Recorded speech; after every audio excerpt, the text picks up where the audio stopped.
अब हमें फाइंड करनी electric field due to dipole at its axial point. देखो इलेक्ट्रिक फील्ड दो जगह आती है, ठीक है, डाइपोल में।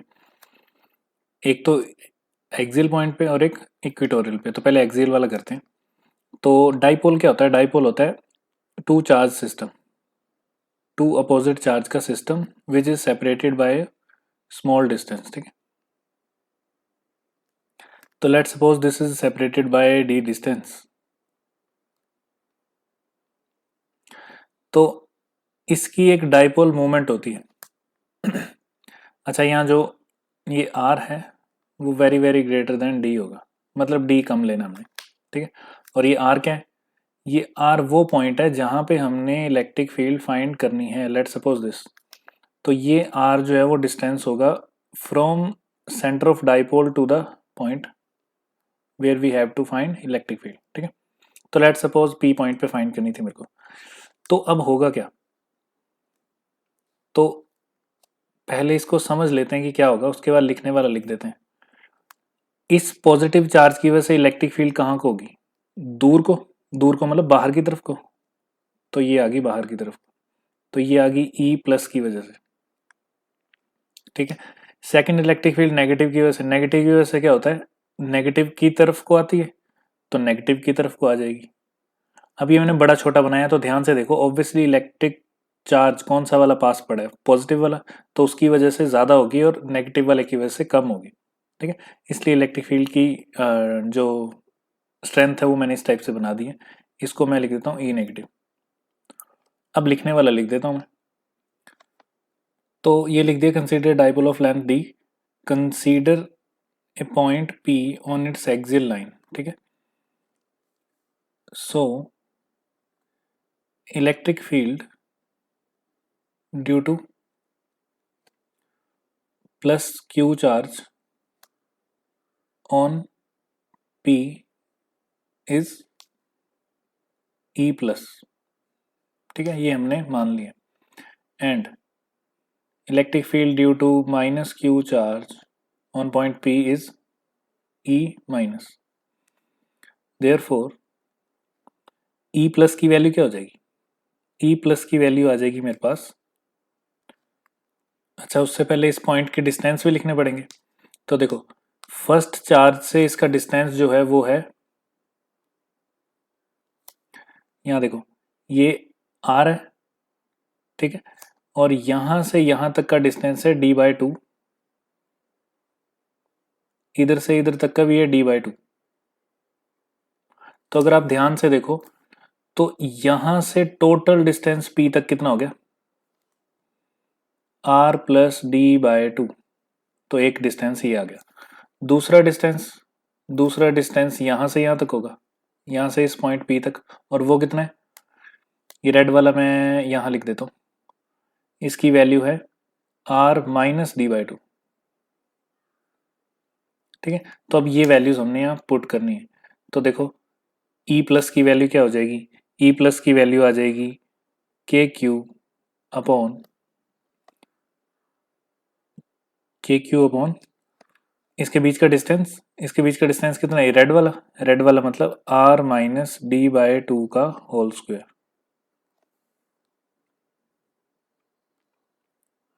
ठीक है। और ई माइनस की वैल्यू क्या हो जाएगी?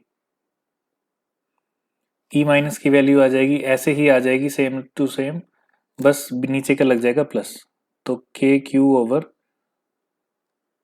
Are plus D by two. अब देखो यहाँ पे हमने क्यू के साथ माइनस क्यों नहीं लगाया? क्योंकि हमने ऑलरेडी डायरेक्शन कंसीडर कर ली है। ओके, तो अब हम यहाँ क्या लिख देंगे? नाउ, तो यहाँ लिख देते हैं now total E at point P is, total या नेट भी लिख सकते हैं ना।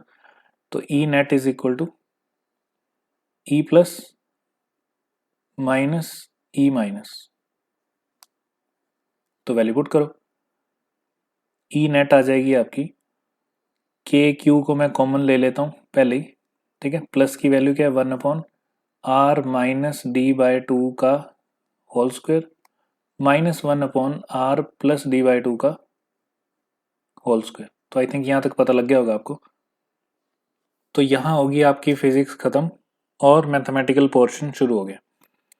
तो देखो, अगर आप इन दोनों को मल्टीप्लाई करोगे तो ये कुछ ऐसी वैल्यू बन जाएगी के क्यू इंटू, नीचे एलसीएम जब लोगे तो ये आ जाएगा आर का square minus d by two का स्क्वायर और उसका होल स्क्वायर। ठीक है, साथ में क्या आ जाएगा, ऊपर ये क्रॉस मल्टीप्लाई हो जाएंगे सारे, तो ये ऊपर आ जाएगा r plus d by two का स्क्वायर और साथ में बीच में माइनस है, तो यहाँ आ जाएगा r minus d by two का होल स्क्वायर। तो इसका मतलब अगर वैल्यू आप सोल्व करोगे तो ये बन जाएगा ऐसे कुछ, ब्रैकेट ओपन हो गया r square plus d by two का स्क्वायर, तो डी स्क्वायर अपॉन फोर लिख सकता हूँ मैं इसको, प्लस हाँ प्लस का है, तो यहाँ आ जाएगा टू ए बी मतलब आर डी। ठीक है, और साथ में क्या आ जाएगा माइनस, ऐसा कैसा ही सेम यहाँ पे भी आ जाएगा आर का square plus D square upon four minus R D divided by R का square minus D by two का स्क्वायर का होल स्क्वायर। ठीक है, तो अगर देखो ब्रैकेट ओपन करूंगा तो क्या क्या कट जाएगा, ये आर स्क्वायर और डी स्क्वायर बाय फोर ये दोनों कट जाएंगे। तो आप चाहो तो अगले स्टेप में ब्रैकेट ओपन कर सकते हो, मैं यहीं पे काट रहा हूँ, ये दोनों कट जाएंगे। ठीक है, तो जो बचेगा वो लिख देते हैं, ऊपर बच जाएगा के Q into two R D. ठीक है, ये माइनस माइनस प्लस हो जाएंगे, डिवाइडेड बाय नीचे क्या बच जाएगा, अब देखो आ डी ऑलरेडी छोटा था, हमने कंसीडर किया था कि आर जो है वो बहुत बहुत बहुत बड़ा होगा डी से, तो डी बाई टू और भी छोटा हो गया और उसका स्क्वायर और भी छोटा हो गया, तो इसको नेग्लेक्ट कर दो। तो जैसे ही इसको मैं नेग्लेक्ट करूंगा तो यहां आ जाएगा आर की पावर फोर। ठीक है, और जो P होता है वो होता है डाइपोल मोमेंट, तो वो आपको पता होगा कितना होता है, दैट इज इक्वल टू जो भी डिस्चार्ज होता है वो इनटू बिटवीन डिस्टेंस, तो क्यू डी, तो क्यू डी की जगह मैं लिख दूंगा P। ठीक है, और एक आर से एक आर को काट दूंगा, तो ये बच गया टू के पी बाय आर क्यू। तो this is your net electric field at point P। ठीक है, ओके नेक्स्ट देखते हैं। अब देखो इसमें क्या करेंगे, इसमें फिर से चार्जेस लेंगे, तो अब मेरे को क्या करना, अब मेरे को इक्वेटोरियल पॉइंट पे फाइंड करने हैं। ठीक है, तो मैं यहाँ चार्जेस ले, पहले तो डाइपोल ले लेता हूँ, ये लिया डाइपोल, इनके बीच का डिस्टेंस d, यहाँ प्लस q, ये आ गया इसका सेंटर। ठीक है, तो इक्वेटोरियल पॉइंट कौन सा होता है, जो इस सेंटर के ऊपर होता है, मतलब सेंटर वाली लाइन में। ठीक है, तो पहले समझने वाला समझ लो, ध्यान से देखो, फिर लिखने वाला लिख लेंगे। इस क्यू की वजह से, लेट सपोज मैंने इस पॉइंट पी पे फाइंड करनी इलेक्ट्रिक फील्ड। ठीक है, तो इस क्यू की वजह से जो इलेक्ट्रिक फील्ड होगी इस पे, वो किस तरफ होगी, ऑब्वियसली क्यू की तरफ, तो ये क्यू की तरफ लगा दी, तो इसको मैं बोल देता हूँ ई नेगेटिव। और इसकी वजह से किस तरफ होगी, बाहर की तरफ, तो पहले तो इसको जोड़ दो, उसके बाद इस तरफ को इलेक्ट्रिक फील्ड लगा दो, तो ये आ गई ई प्लस। सोचने की बात ये है कि ये दोनों डिस्टेंस बराबर है। ओके, तो इसलिए मैं डायरेक्टली यहाँ पे ये लिख सकता हूँ कि E plus is equal to E minus, तो इन दोनों की वजह से जो इलेक्ट्रिक फील्ड बनेगी रिजल्टेंट वो इस तरफ को बन जाएगा, और उसकी जो वैल्यू होगी वो कितनी होगी, वो तो हमने निकालनी है। ठीक है, बट फिलहाल मैं मान लेता हूँ कि वो कितनी है, अगर ये एंगल थीटा ले रहे हैं, ये भी एंगल थीटा ले लो। ओके, तो ये आ जाएगी टू ई कोस थीटा, इन दोनों को इक्वल टू ई मान लो। अब लिखने वाला लिख देते हैं। अच्छा, इसकी डाइपोल मोमेंट किस तरफ होगी, इस तरफ, पी से डिनोट करते हैं और वेक्टर क्वांटिटी होती है, तो डाइपोल मोमेंट इस तरफ होगी। तो ये मैंने पॉइंट लिख दी, ये आपने आगे वाला पार्ट करने से पहले लिख लेना है। Consider dipole of length d, जो कि हमें डायग्राम में दिख रहा है, let a point p at its equatorial line, equatorial line पे ले लिया। ठीक है, और जो इलेक्ट्रिक फील्ड है वो एट पॉइंट पी फाइंड करनी है, तो due to plus q charge जो है वो है प्लस ई, मैंने नाम रख दिया इसको, और माइनस ई वाली को, माइनस क्यू वाली को माइनस ई रख दिया, ठीक है। बट हमें पता है कि distance between P and both charges is same, तो इसलिए हमने क्या कर दिया, E plus is equal to E minus, ये तो हमने लिख ही लिया। अब हमें पता होना चाहिए कि electric field at point P होती क्या है, तो E due to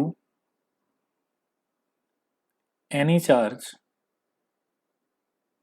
eight P is कितनी होगी, यहां लिख देता हूं, E is equal to obviously K Q over R square, और ये आर क्या होगा, ये आर होगा डिस्टेंस बिटवीन देम। अच्छा मैंने इसको आर लिख दिया, तो ये आर इनके बीच का डिस्टेंस होगा, ठीक है, ये आर। इस वाले को कुछ और ले लेते हैं, मान लो कि इसको मैंने एल ले लिया, ठीक है। तो अब यहां आर की वैल्यू हम पुट कर देंगे, ठीक है। चलो आगे देखते हैं। Therefore net electric field is equal to 2E obviously cos theta. अब हमें इन सब की वैल्यू निकालनी पड़ेगी।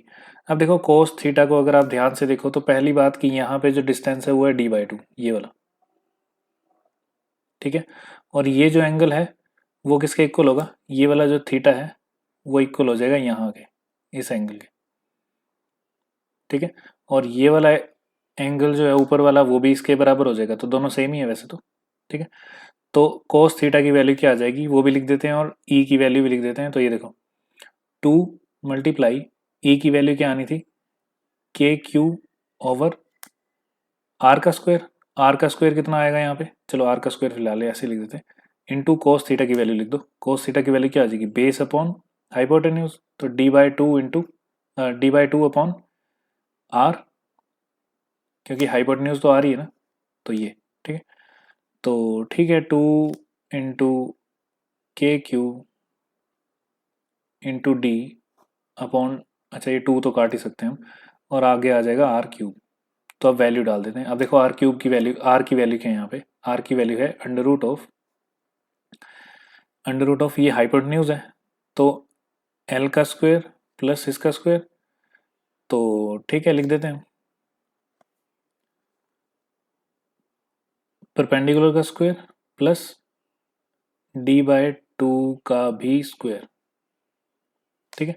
तो यहाँ वैल्यू देखो 2 से 2 काट दो, क्या बच गया, के क्यू डी बाय एल का स्क्वायर प्लस d/2 का होल स्क्वायर की बाहर पावर 3,